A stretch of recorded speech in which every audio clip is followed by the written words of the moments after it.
केरळ राज्यामध्ये कोची शहर आहे। कोची शहर मध्ये ह्या लुलू मॉलला या ठिकाणी आलेलो आहे आणि या ठिकाणी आपल्या महाराष्ट्रातल्या शेतकऱ्याला अंदाज देणार आहे। राज्यातल्या शेतकऱ्याला सांगू इच्छितो की आपल्या महाराष्ट्रामध्ये उद्याच्याला 27 सप्टेंबर 28 29 च्या दरम्यान राज्यात जोराचा पाऊस पडणार आहे। म्हणून हा अंदाज सर्व राज्यातल्या शेतकऱ्यांना अंदाज लक्षात घ्यायचा।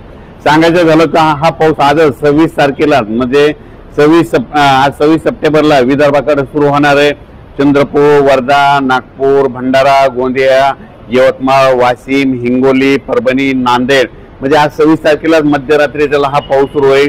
पण त्याच्यानंतर 27 तारखेला हा पाऊस काय होणार आहे, पुढे सरकणार आहे। म्हणजे विदर्भातून काय होणार आहे तो नांदेड जिल्हा, परभणी जिल्हा, लातूर जिल्हा, हिंगोली जिल्हा, बीड जिल्हा, जालना जिल्हा, संभाजीनगर, अहिल्यानगर आणि इकडे बुलढाणा, अकोला तिथपर्यंत उद्याच्याला लगेच 27 तारखेला ते जाणार आहे।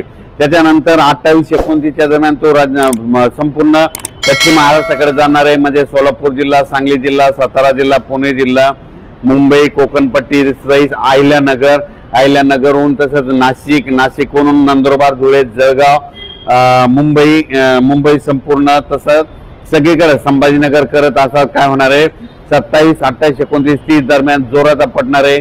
कुठं रिमझिम पडणार आहे, कुठं अतिवृष्टी होणार आहे, कुठं मुसळधार पडणार आहे म्हणून हा अंदाज लक्षात घ्यायचा।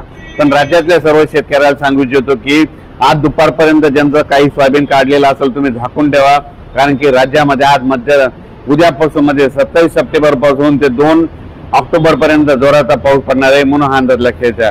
परत महाराष्ट्रातल्या शेतकऱ्याला एक आनंदाची बातमी, राज्यामध्ये पाऊस जोर म्हणजे सप्टेंबरच्या दुसऱ्या आठवड्यापासून ऑक्टोबरच्या दुसऱ्या आठवड्यापासून पावसाचा जोर ओसरणार आहे। पाऊस निघून जाण्याच्या तयारीत राहणार आहे। म्हणून सोयाबीन काढायची असली तर ऑक्टोबर महिन्यामध्ये तुमची सोयाबीन काढू शकता, कारण की ऑक्टोबर महिन्यामध्ये पाऊस ओसरणार आहे, पावसाचा जोर ओसरणार आहे, पाऊस निघून जाण्याची तयारी ठेवणार आहे म्हणून या लक्षात घ्यायचं। 2 तारखेला एकदा